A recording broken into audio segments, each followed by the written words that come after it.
Bismillahirrahmanirrahim. Assalamualaikum warahmatullahi wabarakatuh. Alhamdulillahirabbil alamin wassalatu wassalamu ala asyrafil anbiya'i wal mursalin wa ala alihi wa sahbihi ajma'in. Uh, Tuan-tuan dan puan yang rahmat Allah sekalian, insya-Allah kali ini kita bersiaran langsung dalam siri bicara Ramadan, tazkirah 5 minit.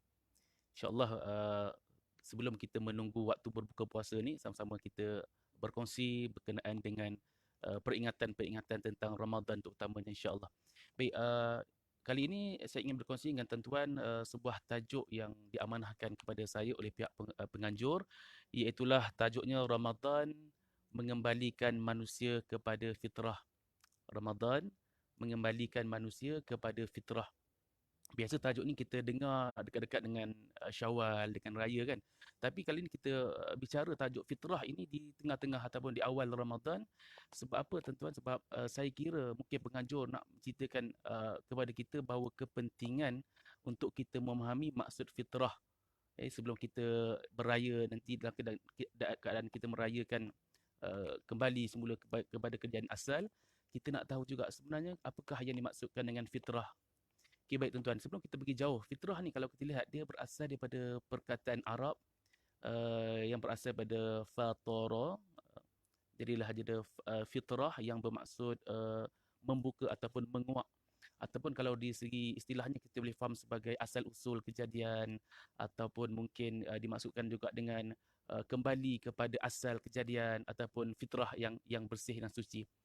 Kalau kita lihat juga perbahasan tentang fitrah ni dia berlaku juga dalam bulan Ramadan ni apabila kita kaitkan dengan zakat fitrah kan. Ini biasa kita dengar zakat fitrah ni hanya bulan Ramadan lah kan.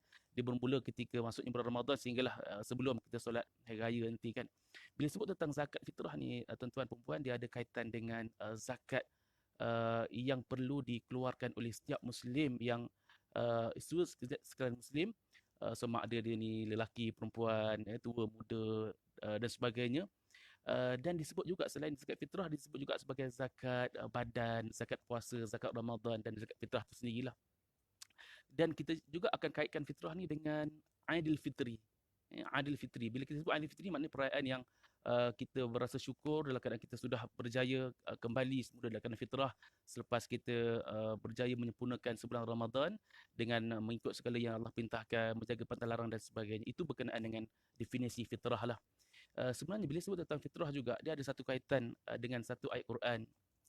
Nak menceritakan kepada kita tentang bahawa kita ni asal kejadian kita ni memang suci, bersih daripada sebarang dosa. Bahkan kita kalau kita lihat perbahasan dalam Al-Quran, fitrah ni ada dua je maksud.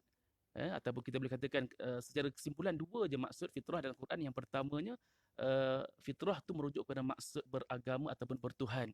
Maknanya ciri-ciri setiap manusia ni, baik muslim ataupun tidak, dia ada sifat nak bertuhan, nak beragama. Adapun definisi yang kedua dalam Quran, bila sebut fitrah, dia akan membawa maksud pada kebaikan, benda yang baik. Secara normalnya, manusia semua nak benda yang baik. Nak buat benda baik dan orang buat baik pada dia. Sebab itulah saya nak kupaskan, nak sentuh, nak bawakan ke sini tentang satu dalil Quran daripada surah Al-A'raf ayat 172. Allah berfirman, wa iz akhadha rabbuka min bani adam min zuhurihim zurriyatahum wa ashhadahum ala anfusihim alastu bi rabbikum qalu bala syahidina.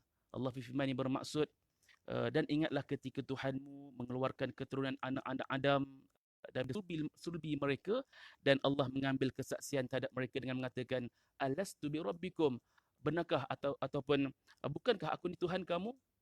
Qalu, maka mereka pun mengatakan bala syahidina, benar dan kami menyaksikan wahai Allah Subhanahu Wa Taala. Maknanya apa tuan-tuan? Ayat ini menceritakan kepada kita bahawa di peringkat awal kejadian seluruh manusia, kita telah pun bersaksi tentang kewujudan Allah. Kita telah pun mengikat perjanjian bahawa kita akan beribadah, akan hanya menyembah Allah Subhanahu Wa Taala. Bahkan dalam hadis kita lihat bagaimana kata Nabi sallallahu alaihi wasallam, hadis riwayat Abu Hurairah. Kata Abu Hurairah, Nabi sallallahu alaihi wasallam bersabda, kullu mauludin yuladu 'alal fitrah. Setiap anak yang dilahirkan dalam keadaan fitrah, maknanya suci, bersih daripada dosa dan dalam keadaan dia tidak melakukan sebarang kesalahan, kejahatan dan sebagainya.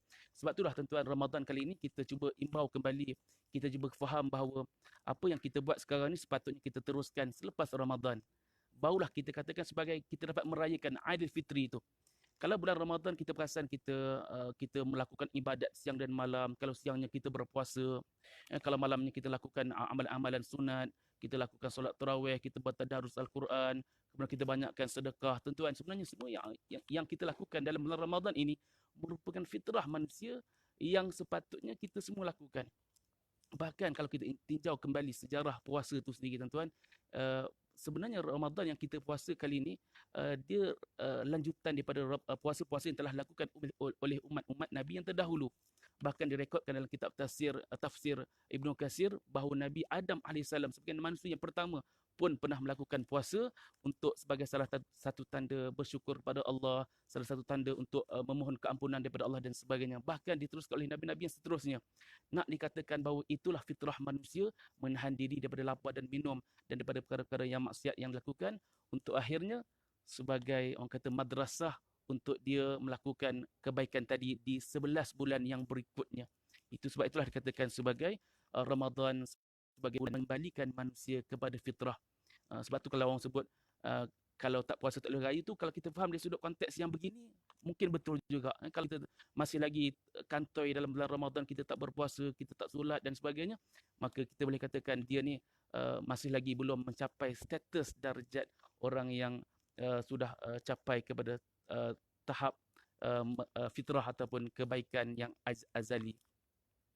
Jadi sekali itu sajalah perkongsian 5 minit tazkirah kita pada petang ini. Mudah-mudahan dapat menjadi intibar kepada semua kita sampaikan kepada orang lain. Wallahu alam. Wabillahi taufiq wal hidayah. Wassalamualaikum warahmatullahi wabarakatuh.